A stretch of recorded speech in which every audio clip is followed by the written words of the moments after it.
Hi, I'm Sam Breakgear, and you're listening to Brains Bite Back.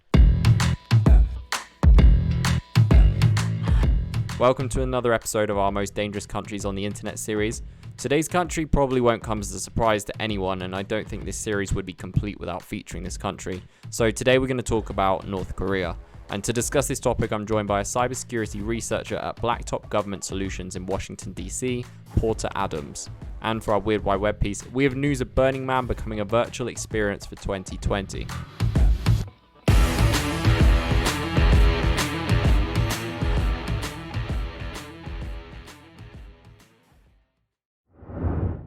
This episode is brought to you by Publicize.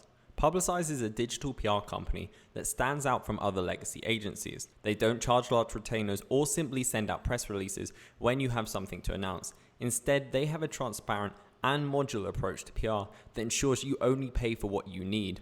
They refer to this approach as growth communications for everyone, and it makes them the default option for tech startups looking to take their first steps in PR. If you want more information, you can request a free PR assessment at publicize.co and find a tailored PR strategy that works for you. And exclusively for Brains Bite Back listeners, for a limited time only, those who sign up for a 12-month package will receive 1 month free. To claim this promotion, visit publicize.co/BBB.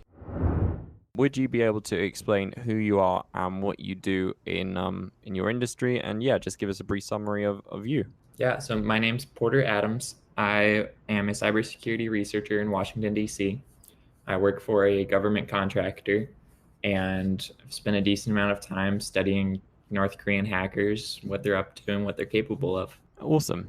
I have to say, from the guests that I've received, which have pitched to me ideas of what they believe to be the most dangerous countries, this one is one that surprised me the least, I'd have to say. I kind of had an idea that North Korea was going to pop up there somewhere, just because I do see them in the headlines so often about being exactly that, a dangerous country to participate in the internet. But I would still love to know why you personally think North Korea is considered, in your opinion, one of the most dangerous countries on the internet. Yes, great question. Because North Korea, sometimes they get knocked down because they don't quite have all of the resources that, say, Russia or China does when it comes to hacking capability. But the thing that makes North Korea so terrifying compared to other countries in the world is that North Korea doesn't have anything to lose on the defensive side. There's almost no internet or computers in North Korea at all. So there's almost no possibility of hacking them back because it really wouldn't affect them at all. And when they have nothing to lose, they only have everything to gain. So they will go for attacks that no other country in the world would even try to do because of the political consequences. But North Korea is already in such a rough spot politically and economically that they're willing to just try and pull off crazy things that sound like something out of a James Bond movie. Yeah, that's the one feeling that I get from North Korea. They're just ruthless and just on a mission, and they don't really have anything to fear. One thing that I remember hearing, which really surprised me about North Korea, and I think it was on John Oliver's episode, he said that North Korea has an economy which is equivalent to Birmingham, Alabama. That's insane for a country which is so notorious around the world, and yet they survive on an economy which is just so tiny. It is similar to like what you said, where they've got nothing to lose. Like they're just purely out to just go for it. It's almost like I see it as like short man syndrome in a sense that they're like this tiny little country. Or you get those dogs which like the smaller they are, the more like they're like yap yap yap yap, and they're just like so loud and so unnecessarily aggressive. That's kind of like North Korea, in my opinion. It's just a tiny country which is just like, we're gonna mess stuff up. Yeah, I'd love to know as well. Like I was reading up before this, and I'd seen some headlines. And I know on Ars Technica, along with other articles, they say that hacking groups are used to steal money from banks around the world to fund the country's weapon program. I mean, what can be done to stop or reduce this? And is there any possibility to stop it at all? Okay, so the big bank heist that North Korea kind of made world news for was in 2016. They hacked the National Bank of Bangladesh and stole $81 million. And the number that hits the news is the 81 million because that's what they actually got away with. But the actual attempted theft was over 850 million. And the only reason they only made it away with 80 million was just because they messed up on the money laundering side of things.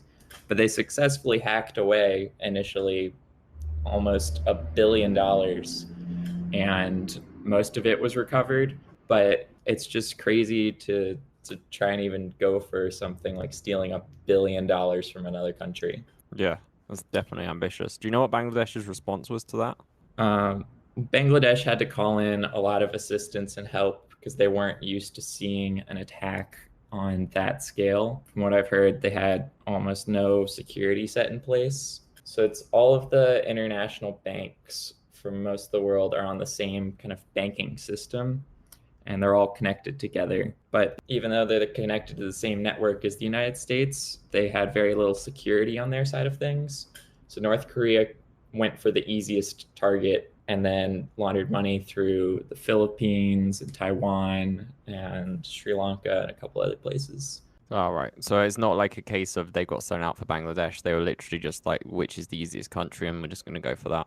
Yes, this is just a money grabbing scheme, and the easiest target was the one with the least defense.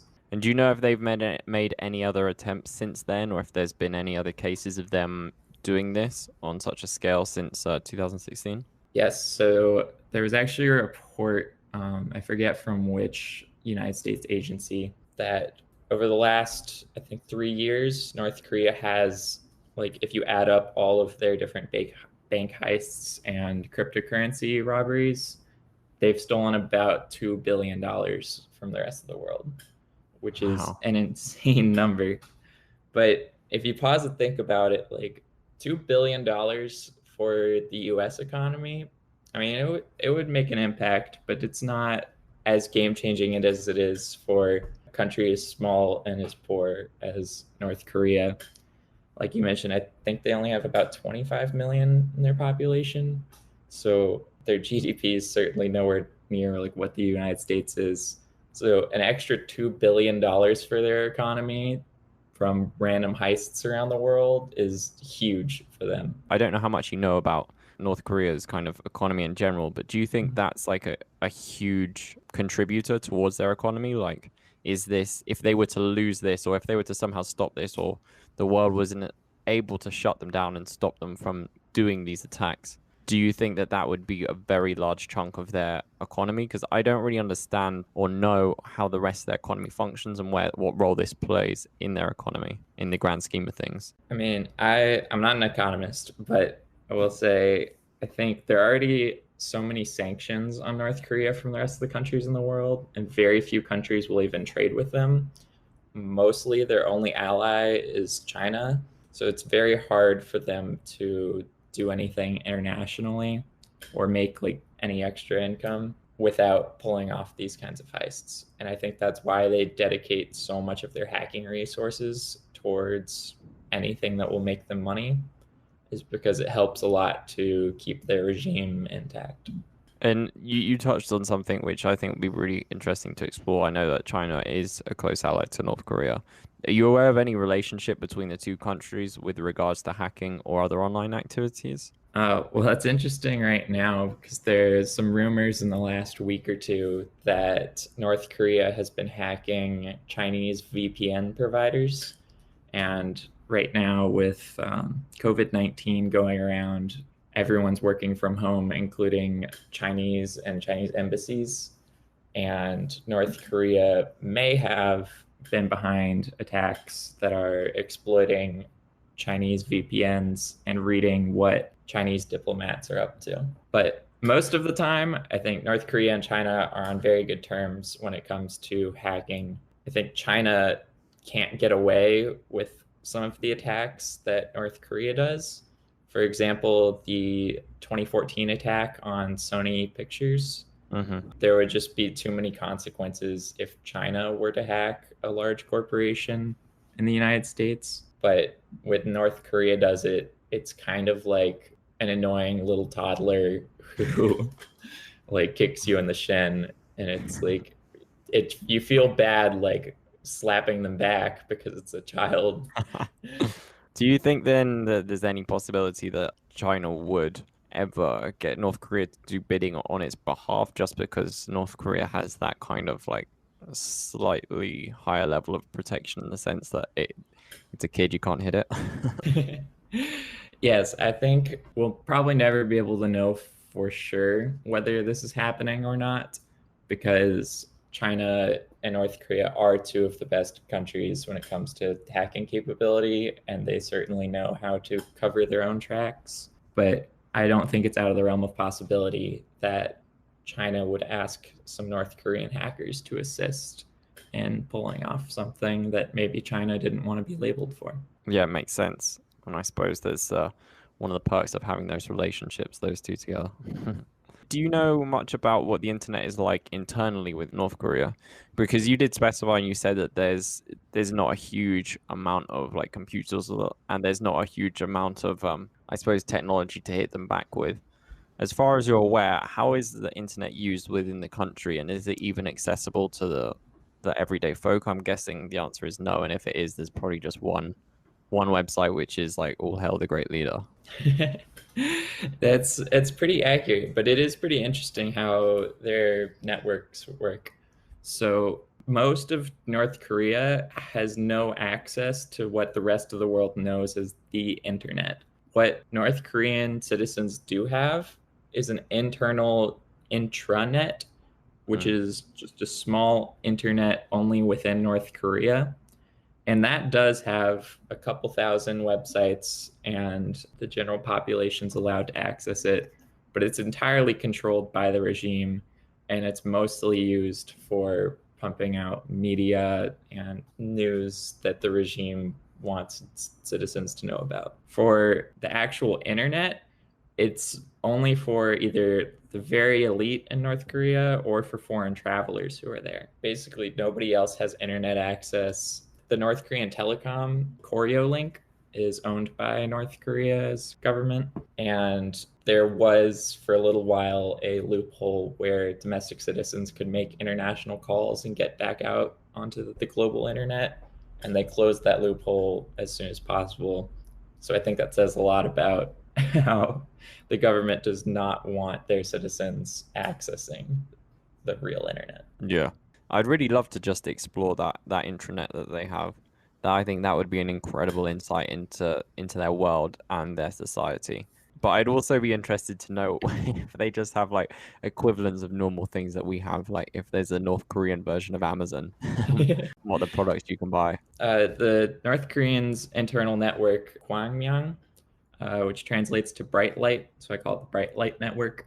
It's only accessible inside North Korea, so mostly nobody else knows what's on it if they have their own version of Amazon or Facebook or anything else, because you'd have to go to North Korea and log into one of their computers to be able to see their websites. Oh man, that's crazy. Of all the things I think I could have learned on this episode, that's definitely the one thing that's going to stay with me. I'm going to be really curious to know that. As much as I'd like to go there and check it out, I think for me, I'm someone that loves traveling, and I do have like a goal of seeing every country in the world. But I think the one exception I'll make is North Korea, like not going there. Just because even though I have a friend, one of my best friends, he went there actually, and it was fine. And I'm pretty sure you go there, and as long as you just abide by all the rules, you'll be fine. But I just the idea of like one slip up and that's it, you're screwed, and there's no coming back. That scares me.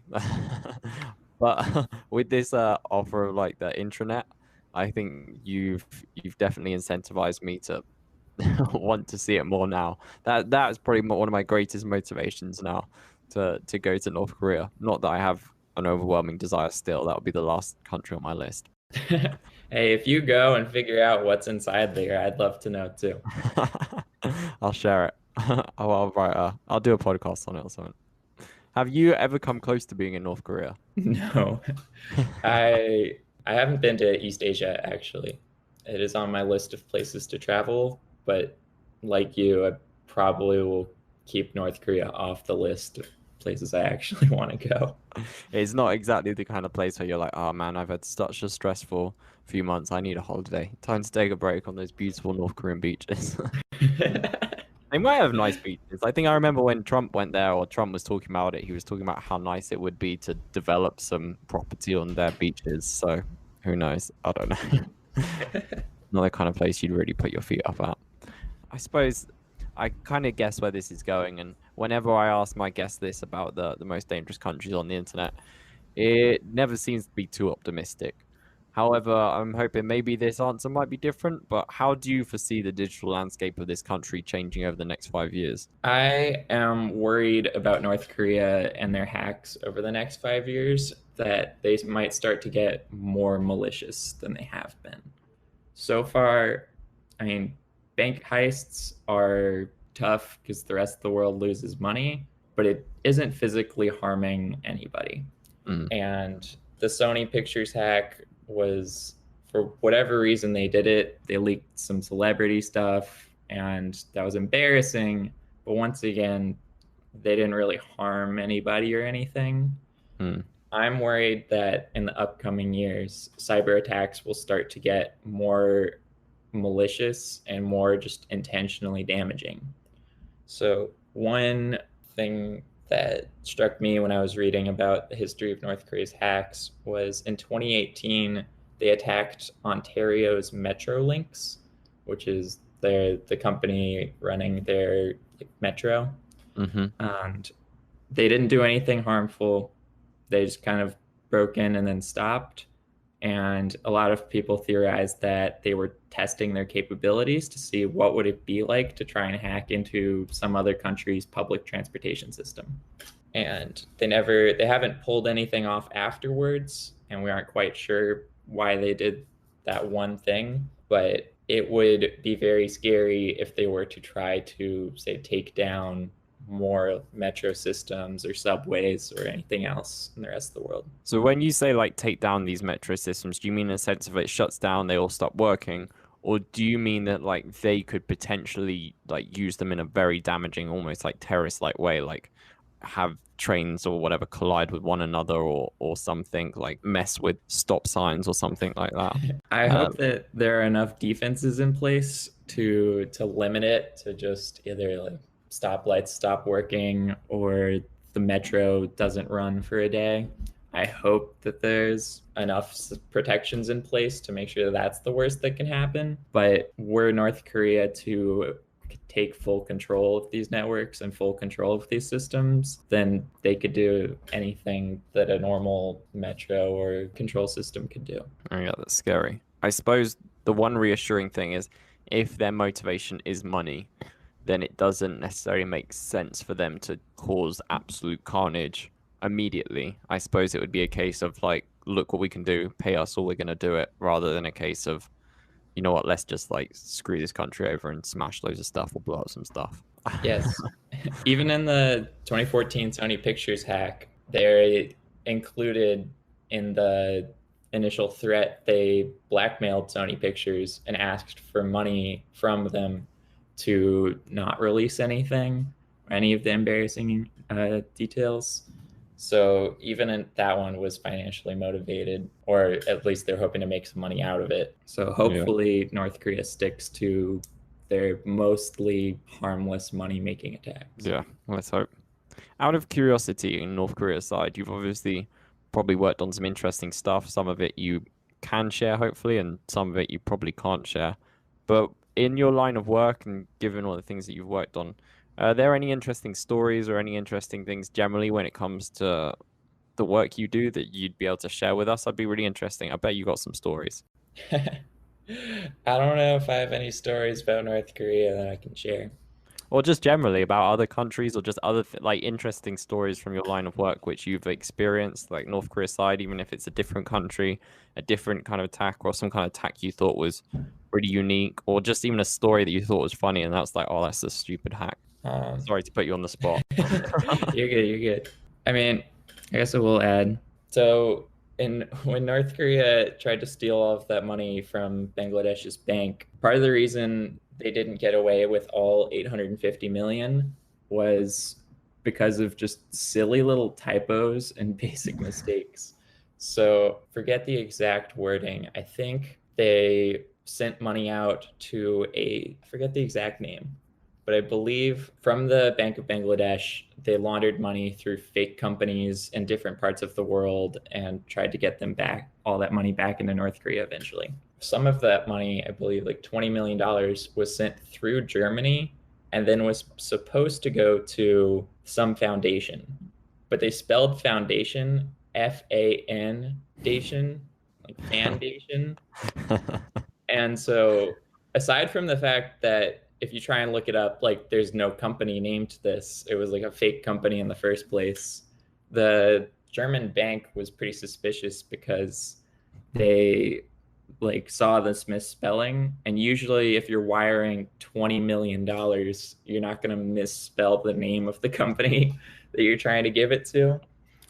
And so that's basically why like those $20 million didn't make it home, was because of a typo in spelling the word foundation in their fake company that they set up. I bet the consequences for that spelling error was was very severe. Probably a Yes. guillotine or something like that. Another typo that they made during the Bangladesh bank heist that cost them was, so identifying who actually is behind a cyber attack takes a little bit of work, and you have to like read through the code, and usually you're looking for specific like identifiers and things that kind of stand out, that if this piece of code uses this word and this other random piece of code uses this word, they're probably written by the same people. And in this case, what happened was a lot of people use like Mozilla Firefox as their browser.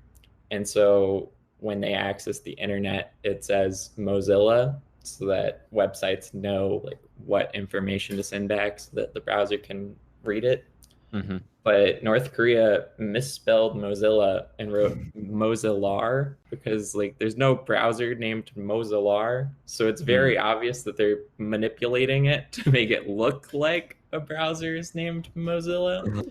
But they messed that up too. And they had messed that up in a previous attack, I believe on South Korea.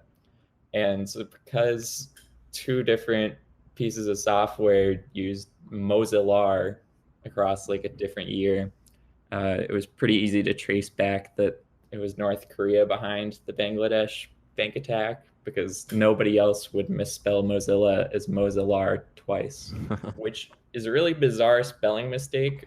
That's why they don't always get the credit for being on the same level as China or Russia or the United States, but they're a few typos away from being right there with us.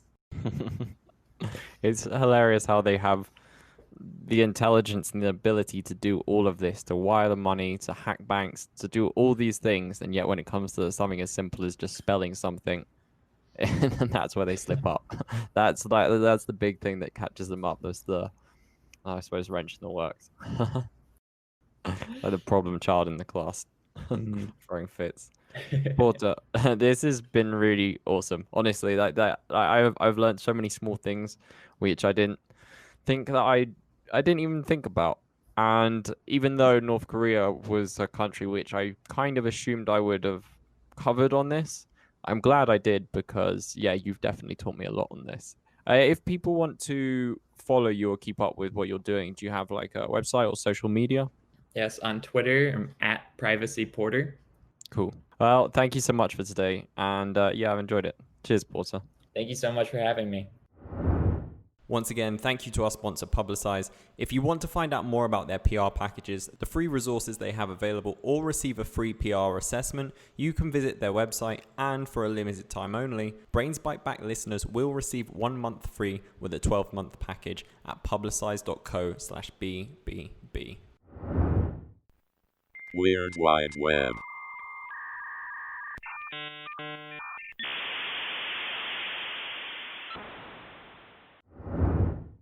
According to World Architecture, Burning Man has cancelled its 2020 gathering and decided to hold the event with a virtual festival named the Multi-Universe.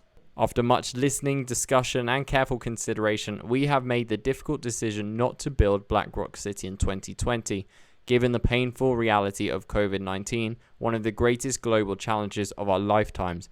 We believe this is the right thing to do, said the organizers of Burning Man. We are, however, going to build BlackRock City in the multiverse. That's the theme for 2020, so we're going to lean into it. We look forward to welcoming you to virtual BlackRock City 2020. We're not sure how it's going to come out. It will likely be messy and awkward with mistakes. It will also likely be engaging, connective, and fun, they added. So there you are. You can live the spirit of Burning Man without blazing hot days, freezing cold nights, and a thick layer of playa dust all over your clothes and skin. Dream come true. That's our show. I'm glad you could join us, and I hope you join us on many other episodes in the future, and also many other episodes on the past, so feel free to scroll through and look at our previous episodes. We have a very large collection now, so visit sociable.co to check them out, or you can go check them out on Spotify, iTunes, YouTube, Google Podcasts, a whole host of places. Just Google us or search for us wherever you get your podcasts, and you'll probably find us there. You'll almost definitely find us there. So sign up to the Sociable newsletter. Just go to sociable.co, add your name and email, and we'll keep you posted on what we're producing here. And until next time, stay safe and take care.